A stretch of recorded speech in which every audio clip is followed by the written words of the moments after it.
Hello and welcome to Chapter 3. Now we're going to talk about conditional execution. Conditional execution is where we start sort of adding more intelligence. Sequential execution, you just type them in and Python does it. But sequential execution is where you can choose one of two paths, turn left or turn right or go straight. You can make choices. And this is an essential part of making computers seem intelligent. And so the key to this is the if statement. So the if statement is the reserved word that indicates that we're going to do something conditionally. And it's not that hard to read. So the if statement has a condition. It's really a question. This, unlike x equals 5, which changes potentially the value of x less than 10 is asking a question. It's asking, is x less than 10? And that returns a true or a false. At this point, because x is 5, x is indeed less than 10, and so it's true. These if statements end in a colon, and they start an indented block of text. It's kind of like an outline that basically says, if this is true, do this statement. Otherwise, skip the statement. So in this case, it comes in, x is less than 10, so it does the statement. Then it comes back, it says, if x is greater than 20, this one evaluates to false. And so that skips it. So that's why we see smaller printout and fini printout, and this line never executes. So that's why I call it conditional. Depending on this question that's being asked, the line inside the indented block will either execute or not execute. And so you can kind of look at this from sort of as if you were driving a car, right? You execute this statement, then it goes to the next one. Then it asks the question, is x less than 10? If the answer is yes, it turns this way and drives down here and runs this code, does that thing. And then it rejoins, and then it says, oh, is x less than 20? Well, since x is 5, the answer is no. And so that it skips that completely, and then it runs this, and then it's done. And so this code never runs, okay? And so when we say conditional, we say, yes, that one ran, but that one did not run. And so that's why we call it conditional, because it may or may not run. The other thing that's important about this is this indenting notion, that we start with an if, have this colon, and then we indent. The indenting can be a variable. We tend to indent by 4 spaces. That's the recommended pattern. And we'll see in a bit, the indents can be longer than one line. This is only a one-line indent where you have one line that's conditional, but we'll see in a second how we can do this with more than one line. So, good time to talk about the comparison operators. Again, the problem here has to do with the limitations of the keyboards in the 1950s and 1960s of computers when most of these languages were kind of designed. So less than is on keyboards, less than followed by an equal sign is less than or equal to. Double equal, this is probably the part that's the hardest. Double equal is a question mark. Remember, equals is an assignment statement. It has kind of a direction, x equals 1, right? X equals 1. That puts 1 in x.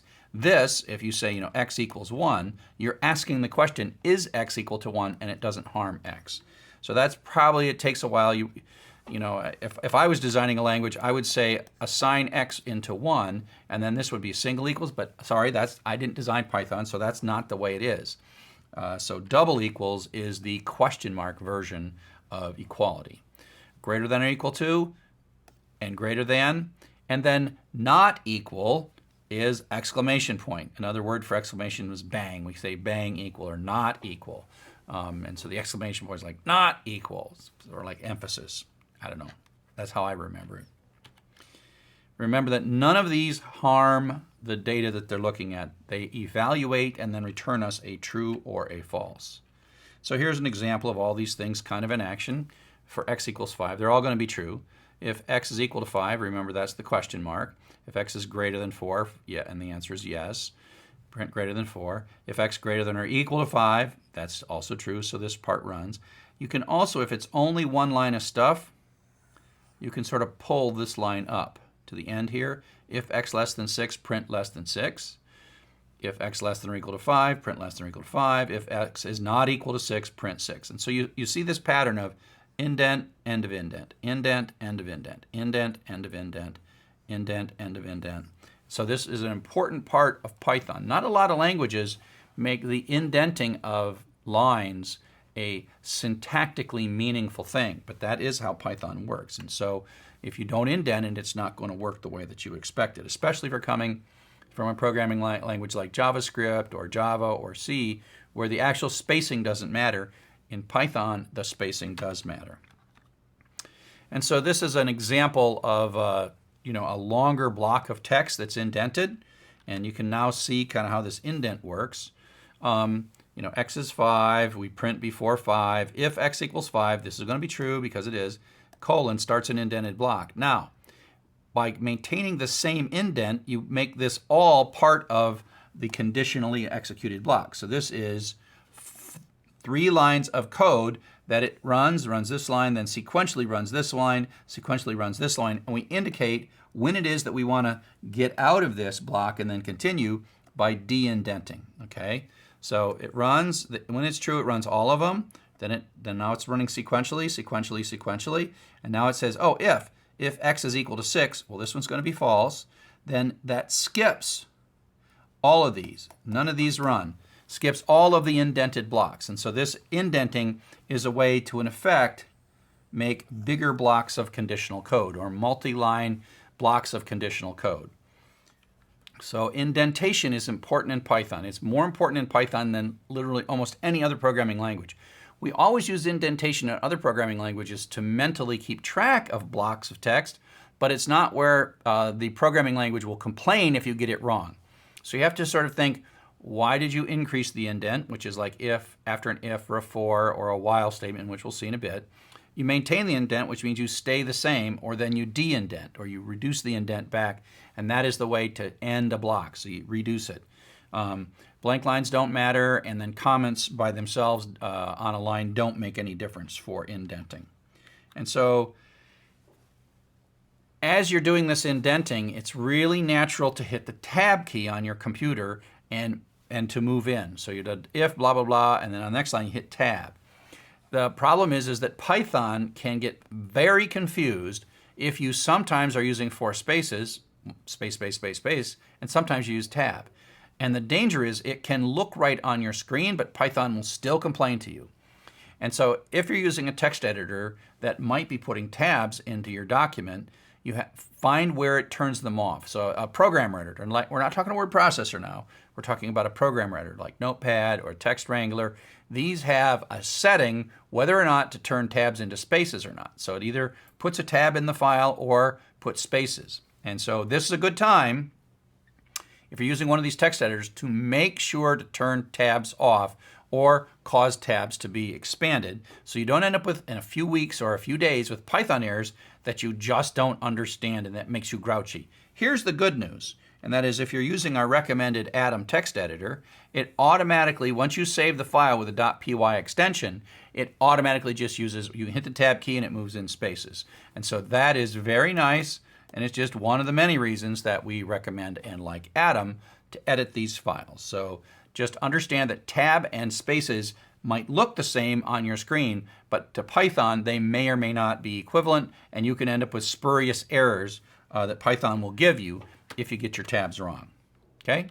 So here's just some of the screens. Depending on your tool that you're using, your editor that you're using, you might have to find it, but it's like auto expand tabs or replace tabs by spaces, etc. The idea is don't put tabs in your document. The best practice is to use spaces and don't put tabs in your document when you're writing Python programs.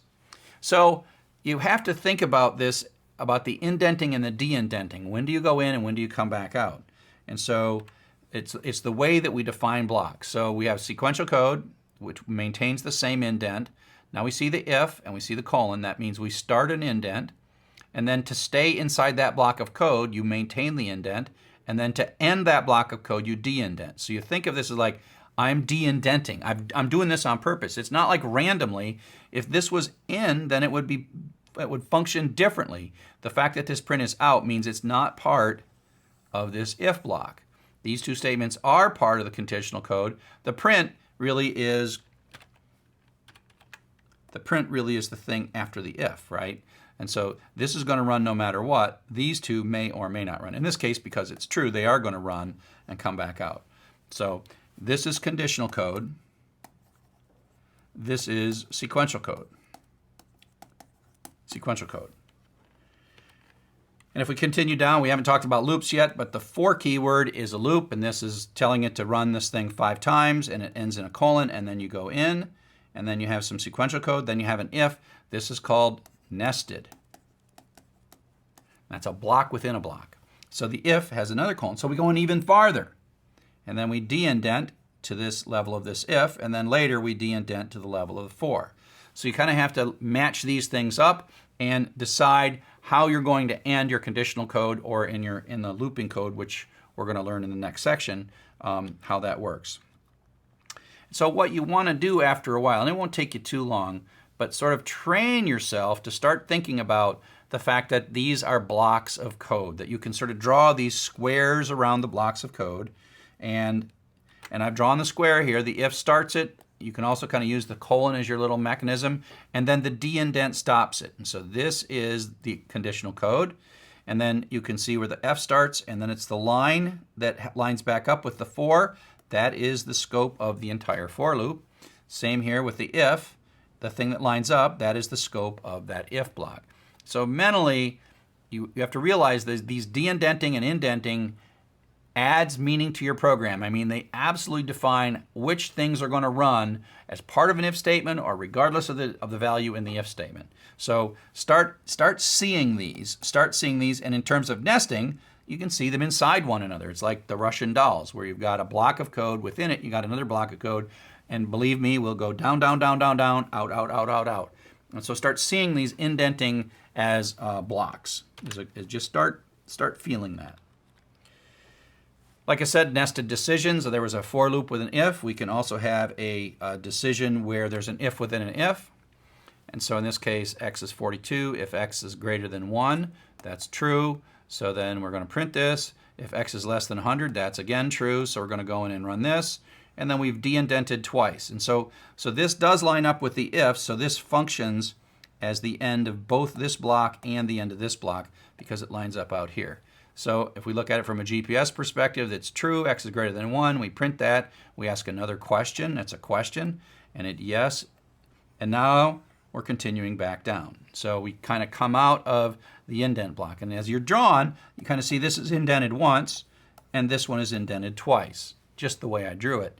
And the same is true here. This is indented once, and then getting too busy there. This one's indented once, this one's indented once, this one is indented twice, right? So start counting those indents and knowing how the de-indents work.